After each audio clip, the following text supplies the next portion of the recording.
ある朝、請求書の掛け算が変わりました。それまでの掛け算は、使っている人の数。新しい掛け算は、会社にいる全員の数です。Java というソフトウェアを一度も触ったことのない人まで、数えられる側になりました。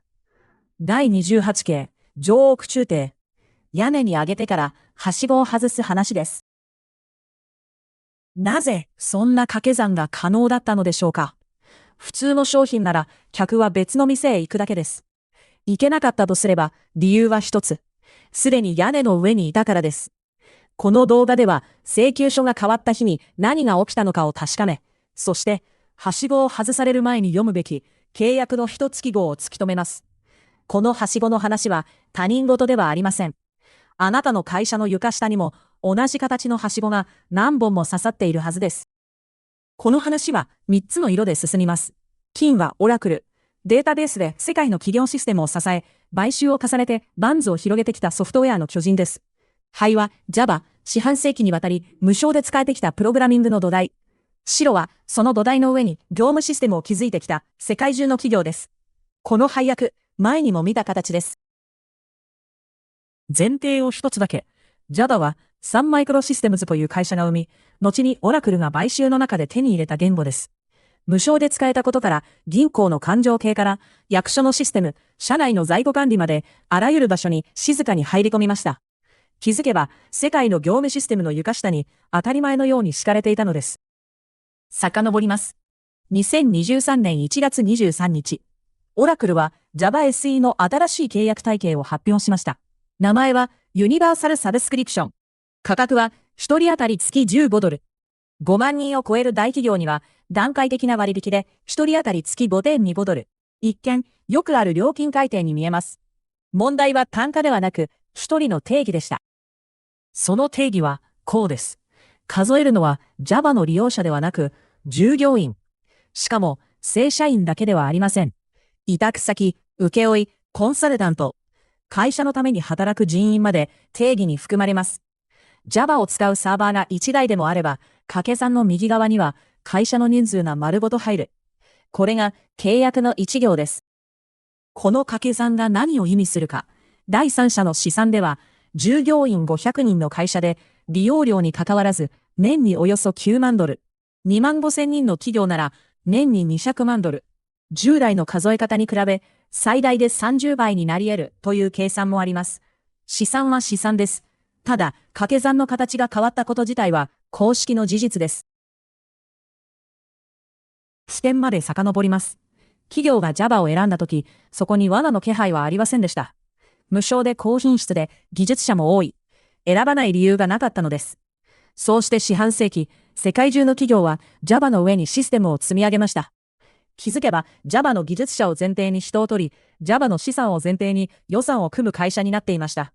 依存しているという自覚さえありませんでした。売る側の動機を資料は語りません。分かっているのは結果の形だけです。無償で広がりきった土台の上に優勝の課金体系が乗った。ここまでを一行にします。登らせるときは無償。降りられなくなってから値札。この手口には古い名前があります。上奥中庭。原理は相手を屋根の上に誘い上げ、登り終えたところではしごを外すことです。逃げ道をこだわってから条件を突きつける。この話に当てはめます。屋根は Java の上に築かれた業務システム。はしごは無償という登り口。そして、はしごが外された日付が2023年1月23日。請求書の掛け算が変わったあの朝です。この経の要諦は順序にあります。条件が変わったのは、降りる費用が登る費用をはるかに超えた、その後でした。屋根の上の建物が大きいほど、降りるには作り直しがいる。だから多くの会社にとって、払う方が安いという計算が成り立ってしまう。その計算が成り立つ位置に条件が置かれていたことが、この経の核心です。ただし、この構図が意図して設計されたものかどうか、それを示す内部資料はありません。二つの掛け算を並べます。9位掛け算。単価×使う人。利用が増えれば払いも増える。使った分だけという納得の形です。新しい掛け算。単価×いる人。利用と支払いが切り離されました。Java に触れない社員まで数えられる側に入る。図にすると変わったのは数字ではなく、数える対象そのものだとわかります。ここで、この動画の限界を言います。この変更で企業側の負担が実際にいくら増えたのか、その総量をオラクルは公表していません。先ほどの9万ドルも200万ドルも30倍もすべて第三者の試算です。手元に確かにあるのは公式の単価表と従業員の定義だけ。それでもこの2つだけで掛け算の向きは十分に読めます。売る側から見ると、この方式は予測可能性の獲得です。利用者数は変動し、監査にも手間がかかる。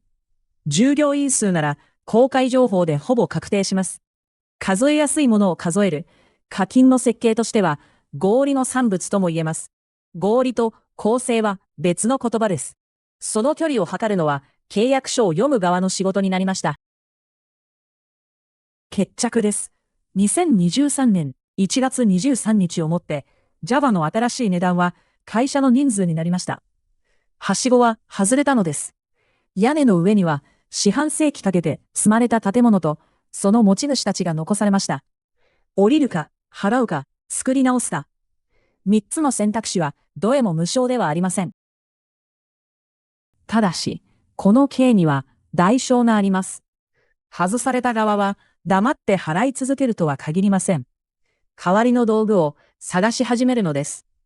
Java には5巻の実装があり、条件の変更後、そちらへの移行を検討する動きが公に伝えられています。移行には移行の費用と年月がかかります。それでも世界中の情報システム部門が一斉に見積もりを取り始めたこと自体がこの掛け算の限界を示しています。全員から取ろうとした計算は全員に出口の研究を始めさせたのです。上奥中低、総括します。無償で登らせ、降りられなくなってから条件を変える。教訓は一つです。無償の道具ほど優勝になった日の逃げ道を先に描いておくこと。日本企業なら床下に敷かれた無償ソフトの一覧とその課金条件の変更条項こそ点検すべき場所です。はしごを外すにはまず登らせる魅力がいります。次は一個も作らずに世界へ咲いた花の話。樹上開花。その前にこのKの掟を3行だけ置いて終わります。はしごを外すなら屋根の広さを測れ。